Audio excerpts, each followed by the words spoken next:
সার্থক স্রোতকে বুড়ো আঙুল দেখিয়ে এবার বিয়ের আয়োজনে লেগে পড়লো সার্থকের বাবা এবং রায়ের গোটা পরিবার। হ্যাঁ বন্ধুরা, ভিডিওতে লাইক দিয়ে দেখতে থাকুন। সার্থকের বাবা সার্থককে ব্রেকফাস্ট টেবিলে জিজ্ঞেস করতে থাকে যে সার্থক, তোমরা কি কোনোরকম কোনো সিদ্ধান্ত এসেছো? তখন সার্থক বলতে থাকে যে কিসের সিদ্ধান্ত, সেই জিনিসটা নিয়ে তো আমি ভাবিনি বাবা, আর আমার মনে হয় না যে ভাবার কোনো প্রয়োজন আছে। তখন এই কথা বলা মাত্র সার্থকের বাবা বলতে থাকে, ঠিক আছে তাহলে আমি আমার মতো করে কথা এগোই, তোমাদের সিদ্ধান্ত নিকুচি করেছে। আমি এবার এলাহি আয়োজন করে এবার তোমাকে আমি ঘাট ধরে বিয়ের আসরে নিয়ে বসাবো, তখন আমিও দেখবো তুমি কি করে সেই বিয়ের আসর ছেড়ে চলে আসো। এই কথা বলা মাত্র সার্থক বলতে থাকে যে বাবা, তুমি যদি আমাকে ঘাট ধরে সকলের সামনে নিয়ে বিয়ের পিঁড়িতে বসাতে পারো, তাহলে সেই বিয়ের পিঁড়ি ছেড়ে পালিয়ে আসার মতনও যথেষ্ট পরিমাণে সাধ্য আমার আছে, সেটা তুমি ভুলে যাও না। কথা বলা মাত্র ওদিকে রাইকে ফোন করে সার্থকের বাবা বলতে থাকে যে দেখো রাই, আমার মনে হয় না যে এরা দুটো নিজেদের সম্মতি ভালোভাবে দিবে, তাই আমার মনে হয় যে আমাদের বিয়ের আয়োজনের দিকে এগোনোটাই বেটার। এই কথা বলা মাত্র রাই বলতে থাকে যে কিন্তু আঙ্কেল, ওদের কোনো রকম কোনো সম্মতি না নিয়ে আমরা কী করে কথাটা এগোই বলতে পারেন। এই কথা বলা মাত্র রাইকে সার্থকের বাবা বলতে থাকে যে তোমার এখনও মনে হয় যে ওদের মনে একে অপরের প্রতি দুর্বলতা নিয়ে আর ওরা বিয়ের জন্য রাজি হবে না? ওরা ঠিকই বিয়ের পিঁড়িতে বসলে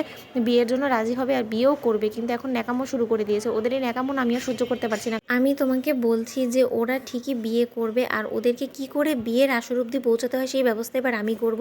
আর একটা কথা রাই, তোমাকে আসলে বলবো বলবো করে বলা হয়নি, আমি আমার মা লক্ষ্মীকে নিজের মতো করে সাজিয়ে আনতে চাই, তাই আর ওর জন্য গয়নাগাটি থেকে শুরু করে সব কিছুর আয়োজন আমি একা হাতে করতে চাই। কারণ আমার তো আর মেয়ে নেই, তুমি তো সেদিন নিজের থেকেই শুনলে যে আমার মেয়ের কত ইচ্ছা ছিল। আমার একটা মেয়ে থাকলে তো আমি ওকে গয়না দিয়ে মুড়িয়ে দিতাম, কিন্তু এখন তো সেই আশাটা আমার একমাত্র স্রোতই পূরণ করতে পারে। তাই আমি আশা করবো যে তোমরা কোনোরকম কোনো বাধা সৃষ্টি করবে না। একথা বলা মাত্র রাই বলতে থাকে যে না, আসলে সত্যকার অর্থে স্রোত অনেক ভাগ্য করে আপনার মতন একটা শ্বশুরমশাই পেতে চলেছে। এই কথা বলা মাত্র সার্থকের বাবা বলতে থাকে যে একদম আমাকে শ্বশুরমশাই বলে বুড়ো বানিয়ে দিবে না, আমি যথেষ্ট পরিমাণে এখনও ইয়াং আছি, তাই আমি শুধুমাত্র আমার মেয়ের বাবা হয়েই থাকতে চাই, এছাড়া আর কোনো কিছুই না। কারণ হাজারো আমার ঘরের লক্ষ্মী বলে কথা।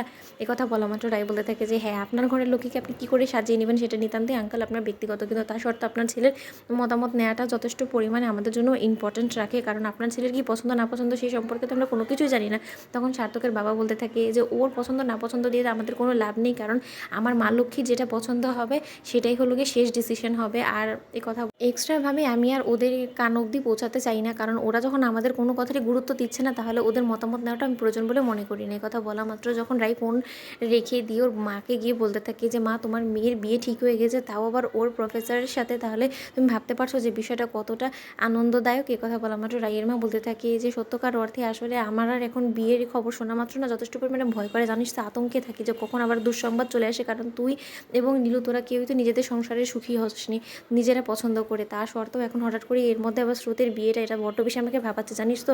রাই, আমি মানছি যে না, স্রোতেরকে যেখানে তোরা বিয়ে দেওয়ার কথা ভেবেছিস সেটা খুব একটা খারাপ না, কিন্তু তা সত্ত্বেও একটু ভেবেচিন্তে বিয়ের দিকে এগোস। তো বন্ধুরা, ভিডিওটি ভালো লেগে থাকলে লাইক এবং শেয়ার করে সাবস্ক্রাইব করতে বলুন।